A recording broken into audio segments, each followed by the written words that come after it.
తిరిగి BCN news కి స్వాగతం. అమరావతి నుంచి అరసవల్లికి మహిళలు, రైతులు పాదయాత్ర నిర్వహించారు. ముందుగా సూర్య భగవానుడి దేవస్థానానికి చేరుకుని ప్రత్యేక పూజలు నిర్వహించారు. సుమారు 250 మంది అమరావతి రైతులు బయలుదేరి దేవస్థానంలో ఈ పూజలు నిర్వహించారు. ఈ సందర్భంగా రైతులు మాట్లాడుతూ గత ప్రభుత్వంలో అరసవల్లి పాదయాత్ర చేపట్టగా అడ్డంకులు సృష్టించి దౌర్జన్యాలకు దిగారని ఆరోపించారు. కూటమి వచ్చిన నేపథ్యంలో అరసవల్లి చేరుకుని 108 సార్లు హనుమాన్ చాలీసా నిర్వహించినట్లు తెలిపారు. అమరావతి రైతులు అరసవల్లి సూర్య భగవాన్ని దర్శించుకోవడానికి కేవలం ఒకే ఒక కారణం అండి. 1631 రోజుల అమరావతి ఉద్యమ నేపథ్యం ఫలితమే ఈనాటి ఎన్నికల ఫలితాలండి. మేము ఆ రోజు ఉద్యమం చేసేటప్పుడు ఒకటే అనుకున్నామండి, రాష్ట్రానికి రాజధానికి నిర్మించే నేత ఎప్పుడైతే మళ్ళీ అధికారంలోకి వస్తాడో ఆ రోజు మళ్ళీ మేము సూర్య భగవాన్ని దర్శించుకుంటామని చెప్పి నాడు పాదయాత్ర జరిగినప్పుడు మేమందరూ అనుకోవడం జరిగిందండి. దానిలో భాగంగానే ఈరోజు మళ్ళీ దర్శించుకున్నాము. అయితే ఇక్కడ అమరావతి ఉద్యమానికైనా ఒకటే కారణం అండి, రాష్ట్రాన్ని అభివృద్ధి చేయాలి, అభివృద్ధి చేసే దార్శనికుడు రావాలి, ఆ దార్శనికుడు వచ్చే వరకు కూడా ఉద్యమాన్ని మనం కొనసాగించాలని నాడు అనుకున్నామండి. ఎంత కష్టాన్ని ఓర్చుకొని మహిళలందరూ కూడా ఏకతాటిపై నుంచొని అది సాధించే వరకు కూడా అలుపెరగకుండా ఏమాత్రం అసహనం గురి కాకుండా ఎంతమంది ఎన్ని మాటలు అన్నప్పటికీ కూడా అన్నిటికీ ఓర్చుకొని ఏకైక లక్ష్యం అమరావతి రాజధాని నిర్మాణమే అనేది మనోసంకల్పంతో సూపర్ 6 పథకాలను ఎప్పటి నుంచి అమలు చేస్తారో స్పష్టత ఇవ్వాలని రాష్ట్ర ప్రభుత్వాన్ని కాంగ్రెస్ పార్టీ నాయకులు తులసిరెడ్డి సూటిగా ప్రశ్నించారు. కడప జిల్లా వేంపల్లిలోని మీడియా సమావేశంలో తులసిరెడ్డి మాట్లాడుతూ ఈ ఎన్నికల్లో టీడీపీ కూటమి అధికారంలోకి వచ్చేందుకు సూపర్ 6 పథకాలే ప్రధాన కారణమని అన్నారు. టీడీపీ కూటమి అధికారంలోకి వచ్చి 43 రోజులైందని, ఈ 6 పథకాల్లో సామాజిక పింఛన్ల పథకం మాత్రం అమలైందని అన్నారు.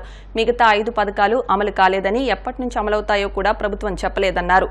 తల్లికి వందనం పథకానికి సంబంధించి ప్రభుత్వం పదే మాట తప్పుతోందని, స్కూలుకు వెళ్లే ప్రతి విద్యార్థికి అని మేనిఫెస్టోలో చెప్పారని, ఇచ్చిన మాట ప్రకారం ప్రతి విద్యార్థికి అమలు చేయడంతో పాటు ఈ సంవత్సరం నుంచే తల్లికి వందనం పథకాన్ని అమలు చేయాలని, సూపర్ 6 పథకాలను ఎప్పటి నుంచి అమలు చేస్తారో స్పష్టత ఇవ్వాలని తులసిరెడ్డి రాష్ట్ర ప్రభుత్వాన్ని డిమాండ్ చేశారు. ఈ ఎన్నికల్లో టీడీపీ కూటమి రాష్ట్రంలో అధికారంలోకి వచ్చేదానికి అనేక కారణాలు ఉన్నప్పటికీ ప్రధానమైన కారణం సూపర్ 6 పథకాలు. మేము అధికారంలోకి వస్తే సూపర్ 6 పథకాలు అమలు చేస్తామని చెప్పేసి టీడీపీ కూటమి ప్రజలకు హామీ ఇచ్చింది. ప్రజలు నమ్మి ఓట్లు వేశారు, అధికారంలోకి వచ్చారు.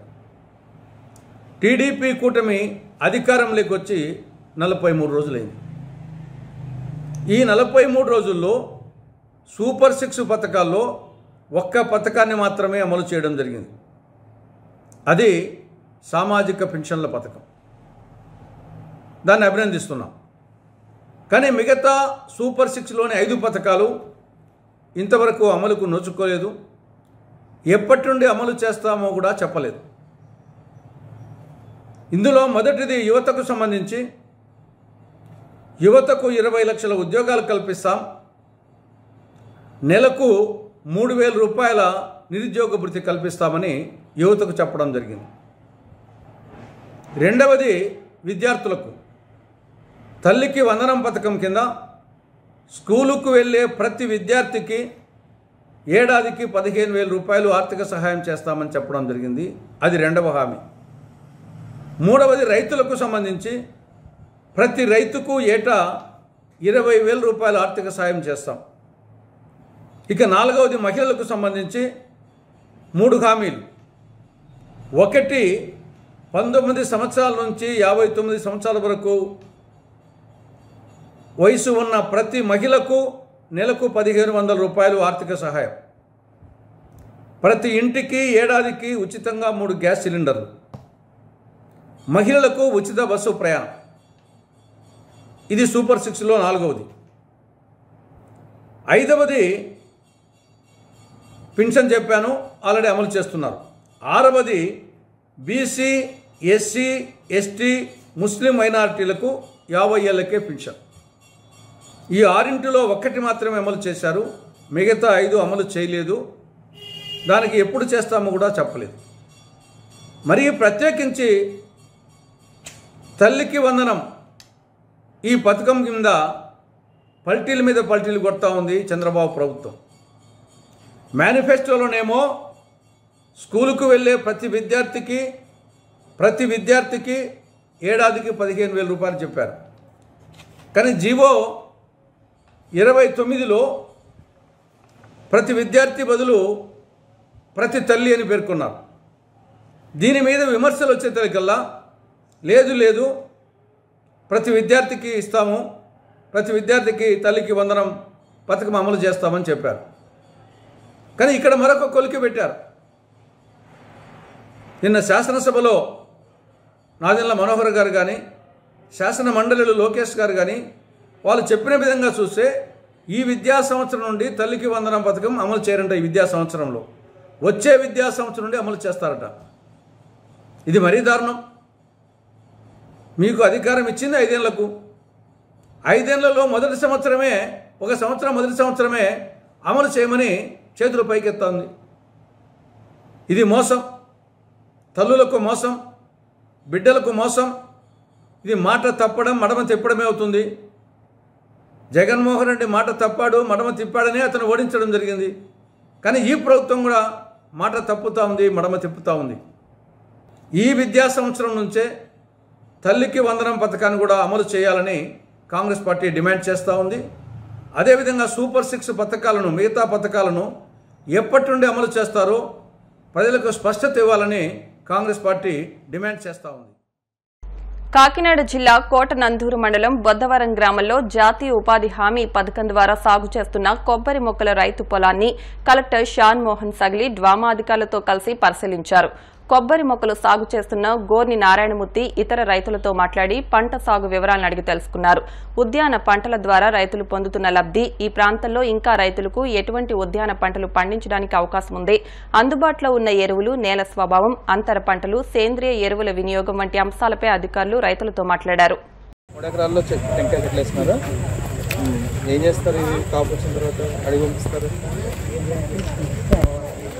వాళ్ళు వచ్చి తీసుకుని వెళ్ళిపోతారు. మొత్తం కొబ్బరి మనం అనుకున్నాం. ఎన్ని రోజులు, ఎన్ని సంవత్సరాలు? 2 ఏళ్ళు అయింది, 3 ఏళ్ళు. 2 ఏళ్ళు మీరే చూసుకుంటారా? పిల్లలు ఇడే ఉంటారా లేకపోతే మీరే చూస్తారు? పిల్లలు ఏం చేస్తున్నారు? చదువుకుంటున్నారు. సో 3 ఎకరాల్లో కొబ్బరి తోటలు వేసుకొని, కొబ్బరి తోట మొత్తం 3 ఎకరాలు గవర్నమెంట్ ఇచ్చిందా? బాగానే ఉందా కాపు? అంటే క్వాలిటీ హైబ్రిడ్ ఏదో ఉండాలి కదా.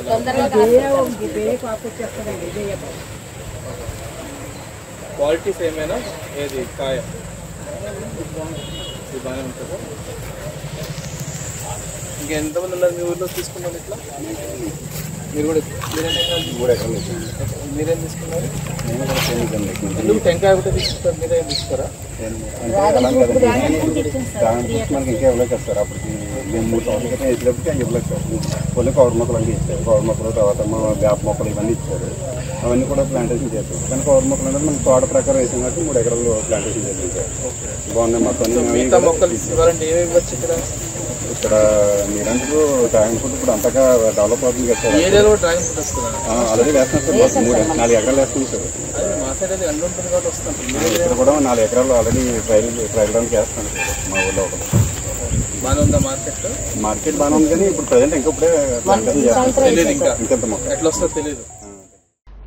విశాఖ భీమిలి ఎర్రమట్టి దిబ్బల ప్రాంతాన్ని water man of India Rajendra Singh పరిశీలించారు. కనుమరుగైపోతున్న ఎర్రమట్టి దిబ్బలను రాజేంద్ర సింగ్ పరిశీలించారు.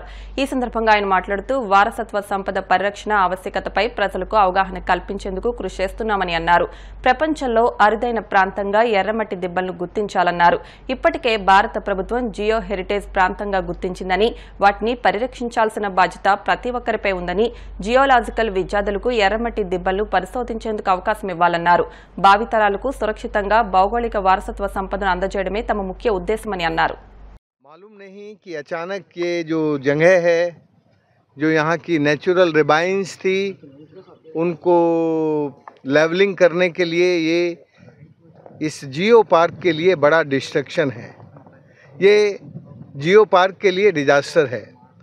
मुझे एक बात समझ में आई कि विशाखापट्टनम जितना तेज़ी से आगे बढ़ रहा है एक मेट्रो मेगा सिटी के रूप में, उसकी ज़मीन की वैल्यू बढ़ी है.